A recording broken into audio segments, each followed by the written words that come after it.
Alright guys, welcome back for another video on HAIKYU Fly High, and today we are going to do some testing for Hirugami, and also I will do a build guide for him at the end of the video as well. So in terms of testing, there are a few things I want to test out. First thing is going to be his skill 3, whether or not this can actually be stacked permanently or whether or not it expires every single rally. And then the other thing I'm also going to test out is going to be his skill 1, because there are a few things which is not that obvious. First of all, what happens if your block ultimate cooldown is exactly 8 necrossing, so I'm going to test that out.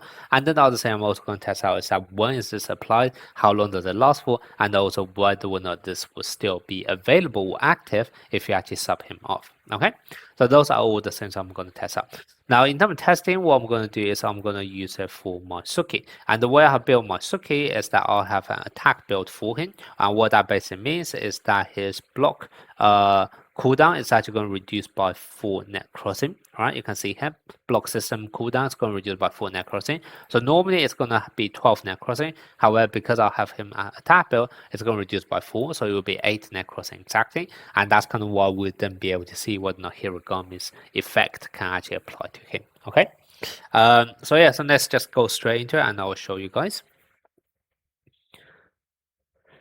Okay, so this is just a random practice match. So if we start off the match, what we can see here is that for Suki, as you can see here, it's a tab build, so his ultimate cooldown should normally be 8 now. However, you can see Hirugami's ability still applies, and what that basically means is that, for example, if your block ultimate cooldown is exactly 8, then this will be still applied. Or maybe it's not actually applied that, it's just basically the skill 1 actually applies first, and then Suki's own skill applied. But either way, that's kind of the main thing you want to really get out of it, which is the fact that Hirugami's effect can actually be activated on Suki regardless what build he go for, and this makes it very strong because the buff from Hirugami is actually a reduction in all of the ultimate, and for someone such as Suki who basically have 2 ultimate attacks, as you can see here, block is an ultimate attack, spike is also going to be an ultimate attack, both of them will be reduced by 4 net crossing. And same thing for Hoshimi Kura as well. Basically he has both block, which can be an ultimate attack if you have him at skill rating 4, and also spike, and both of them will be having their cooldown reduction as well. So as you guys can see here, I actually have Hirugami's cooldown reduction by 4 net crossing. The other thing, this is completely by luck, but you also meant to see here is that I actually also happen to have Yukai, so basically Karasuno coach ability on, or the buff on Korra as well, and that can actually reduce it by another 2 net crossing. And what that basically means is that because Korra normally start off with 8 net crossing spike, your Hirugami will reduce it by 4. Your Ukai, so coach Ukai, Karasuno coach, will reduce it by another 2. And what that basically means, your your Korra's ultimate attack can actually be a net crossing of just 2, which is then basically allowing him to spike. And of course, the same thing can also happen if you happen to have it on Suki as well. So, but basically, that's basically the main thing we want to test out. So Hirugami's skill 1 does work if it's exactly 8 net crossing, and also it can be combined and comboed up with Uka as well. In fact, let me actually show you this as slow motion so that you guys can actually see. So I happen to actually win that, which is very nice. And what you can see here is that because my skill 2 normally should have been a net crossing of net crossing of 8. However, because I have done reduction of both 2 and also 4 from Hirugami, essentially this become a net crossing of 2. So what that also means is that not only I can spam my spike, which is normally an 8 net crossing cooldown, I can now actually also spam my jump serve and also receive. And that's kind of what you can see here. The point hasn't even finished. However, my skill 2 never even went to cooldown because it is literally reduction of 6 net crossing from the combo of my code and also Hirugami. So essentially this becomes now 0 net crossing cooldown. So that's kind of what my jump serve basically meant to reset straight away. Okay. So that's very cool. So we can see here, and I'll have exited the quick mode so we are able to see a bit more clearly now. In fact, let me put it on manual. I turned off the ultimate animation, so unfortunately you won't be able to see that. However, now let's see his ultimate attack. Okay, so I will be using Suki's cooldown. Suki's ultimate block, and as soon as I use it, what you're going to see here is that, well, I need to actually use it now. So what you're going to see here is that it becomes 3 net crossing, and the reason for this is very obvious. Like I said, I start off with 8 net crossing due to attack mode, and then this will reduce by 4 net crossing. So this basically means right now my block is 4 net crossing and my spike is 4 net crossing. However, now let me actually show you my Hoshimi Kura spike instead. So what you can see here is that my spike managed to score. However, what's going to happen is that because my spike is only 2 net crossing, I can actually do it straight away when the ball comes back to me. So hopefully I don't get a surface, and I'll be able to show you guys. Oh, yep, I meant to see it. You see, I can't then basically spike it again. Now, if I do not have this, what's going to happen is that normally when you just scored and then serve again, that would have only been 3 net crossing because you basically won on your spike. You then serve and then the ball return back to you. So normal scenario, I shouldn't have been able to use my ultimate again.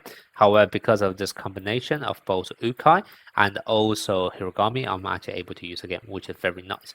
So now I can then use this to essentially spam the ultimate spike on my Hoshimi Korai. Now, the next thing I'm going to test out with you guys is actually going to be the interaction that I will have if I actually put on Konkangawa as well. And the reason for this is that Konkangawa actually have a very interesting bond. As you can see here, right? The enemy return the ball and I can use the ultimate spike from Korai again. So very, very strong. But anyway, the next thing I'm going to test out is going to be the bond with Konkangawa. And the reason which makes it interesting here is that Konkangawa actually has a very interesting bond with Suki, where it can actually reduce your ultimate cooldown by 2. So if you actually put Konkangawa in the starting lineup, what I've tested so far is that it's a bit unfortunate, but the bond actually happens before Hirugami's skill take effect. And what's going to happen is that Suki's cooldown is actually going to reduce down to 6, and therefore you would then no longer to actually get the cooldown reduction further from Hirugami, because now your ultimate cooldown is actually at 6, which is less than 8. However, what you can actually do instead is that if you actually put Hirugami out first without Kongangawa, and then you sub in Kongangawa, then something very interesting can happen, which is that you can actually then actually spam your ultimate block. Okay, so I'm going to show that with you guys now. So once again, hopefully I don't get a surface, which is nice. So now what you can see here is that I'm going to use the block on my Suki. So what you have seen before is that normally if I use a block, afterwards my net crossing will go down to 3 because I have just used it, because normally it's going to be net crossing 4. However, what's going to happen just now, what you can see is that my cooldown have reduced completely. And the reason for this is obviously I meant to get a block kill, so the ball went over. However, if I didn't actually get a block kill, what you will see here is the cooldown will be 1. And the reason for this happen is because both of all, first of all, I have my Hirugami's ultimate cooldown reduction, and then I would also have the Kongangawa bonds reduction, which doesn't actually show up here, which is a bit annoying. However, that would have also reduced my, yeah, it doesn't actually show, does it? Maybe the bond skill doesn't show. But it doesn't matter. It doesn't show, but you guys can see it from practice. My ultimate cooldown for my block has reset completely, and that's because normally it starts off with 8 in attack mode. I have reduced it down to 4 due to Hirugami's skill 1, and then I reduce it further down to just 2 with the bond with Konagawa. And now I got block haste, and what that basically means is that both of my net crossing have been used up, and therefore that's kind of why I'm able to use his block straight away. So this is also another very nice interaction you can have with Suki as well, which is basically you can actually make Suki's block ultimate down to a cooldown of just 2 net crossing, so he can actually spam his block every single time. And also conversely, if you do actually build Suki with a block build, and what that basically means is that your spike ultimate cooldown will reduce down to 6, then immediately Hirugami can reduce that further by 4, because your block ultimate is still more than 8 net crossing. It's just that your spike ultimate is 6 net crossing, and then you can then reduce it further by 4, and then essentially Suki can actually spam his spike. So that's kind of why this is actually a very, very nice interaction, in the sense that you can actually have Suki both spam his ultimate block or spam his ultimate spike, depending on what build you go for, and also when you actually sub on Kongangawa in conjunction with him as well. Okay. Now the last thing I'm going to test out is actually going to be what happens if I actually swap out Hirugami. Okay. So the way I'm going to test this is just I'm simply going to swap him out to anyone random. And what you can see here is that first of all, what's very interesting is that this actually lasts for a whole set, which basically suggests that even if you actually sub out Hirugami, it will still be available. So now let's just test it in the next rally. So I have now actually subbed out my Hirugami. As you can see here, Hirugami is no longer here. However, if you take a look at my characters, what you can see here is that Hirugami's buff is still available. And whilst this, you guys might be wondering, like, Hirugami is such a good character, why would you even sub him off? Yes, you probably wouldn't sub him off manually in a normal match, but what this does make it very interesting is actually the fact that you can actually play him in a liberal sub kind of situation, where when Hirugami is actually rotated to the back, he will be subbed out by your liberal, and you can still have this ultimate cooldown reduction on your other character, even though Hirugami is no longer on the field. Okay, so that's kind of why it's actually a very, very interesting one. And then the other thing I also want to show you guys is the fact that this one is actually Hirugami's memory fair. I know someone asked me about this before. What's going to happen if Hirugami has been stopped out? It actually turns out that even if Hirugami is subbed out, as long as you have 4 block characters on the team, which is the case here, as you can see, Hirugami is no longer on the field. This is still actually going to be activated. So this is actually very, very interesting in the sense that you don't actually need to have the person equipping the memory to be on the field for it to activate. The only thing you need to make sure is that you have the consistent effect of at least having 4 block characters on the field. Okay, so this is also a bit of an Easter egg I might have found out when I was doing my testing. I just realized I got too excited here and I didn't even test out skill 3 with you guys, and let me do that. And also the other thing I'm going to test out is another follow-up question on the memory, which is what happens when Hirugami is actually subbed off. Okay, so let's do it now together. So I basically have set my liberal sub to be Hirugami, and I have him starting off with serving. So as soon as he actually finishes serve, well, when we actually lose a point, he would then be subbed out by my liberal. So we would then be able to see one of the effects still available. So let's start off at the start of match. What you can see here is, first of all, his memory is available because Hirugami is on, and I do have 4 character with block labels here. And basically what we can then see is that after serving, hopefully I will lose this point. Yes, I did. What you're going to see here, first of all, is that from his skill 3, I am now going to get that roll swap buff. However, you can already see very obvious from here is that it only lasts for 1 scoring turn. Okay, so whatever you see here, you shouldn't be able to see it very soon afterwards. But now we move on to the second rally. Obviously, for the second rally, it's still available because the first rally is where we have Hirugami do all of those touches and do the buff. Now you can see my liberal have came on to sub out my Hirugami, and what you can see here is that on my skill page, I no longer have that memory buff. Okay, so if you do actually have Hirugami and for him to be subbed off, what's actually going to end up happening is that that buff is no longer available. Now I'm actually going to move on to the third rally as well with you guys, just to see the skill 3 buff expire. And the other interesting thing I'm also going to test out is that I'm actually going to bring another blocker onto the field. So now basically what's going to end up happening is that I have 4 blockers on the court again.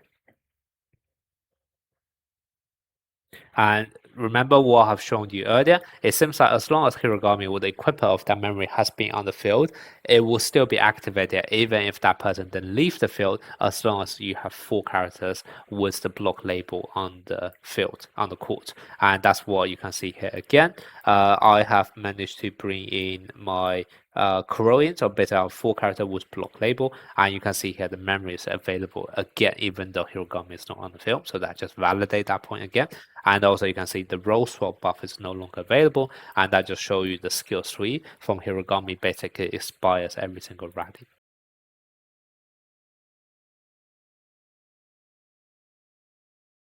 The potential build for SP Hirugami would just be 4 pieces of one type of block and then 2 pieces of the other type of block. The main thing you want to avoid is just basically not go for Forceful Guard because it will increase your reflex. However, Hirugami can already guarantee a critical block ultimate when the enemy does a critical spike, so this reflex stat is just going to be wasted on him. Now, in terms of which one you want to go for full set, if you can make sure every single rotation of yours, there will be another block type player alongside with Hirugami up front, then you should go for 4-piece block movement. However, if you're not able to do that every single rotation, then you should go for 4-piece of precise block instead. Now, in terms of the main stat for slot 2, it really doesn't matter. Just go for whichever can give you the best substat. For slot 4, you want to go for Spirit because it can already guarantee crit when the enemy does a critical block. And block stats is not going to be as efficient as Spirit main stats on slot 4 because he won't be able to reach high enough Spirit to actually dilute his potential. And then for slot 6, however, you actually want to go for block main stat because attack and defense technique, he can already give plenty of them himself through his own can. So you want to go for block instead. The memory, the best memory for SP Hirugami, in my opinion, is actually going to be SP Aona's memory, purely because it provides the most amount of defensive buff. However, in certain modes, such as Club Contest, what you can actually also go for is actually a memory such as his own one, because while this one, the defensive buff is able to provide is nowhere near as much, it is actually able to improve the quick attack for your teammates and therefore actually improve your offensive capability. The only thing with this one is that if you do actually plan to use it, you have to make sure your team can actually have at least 4 block type players at the same time. Okay, so that's pretty much everything you need to know in terms of SP Hirugami and how his kit work and also how to build him. Let me know what you guys think of him so far in the comment section.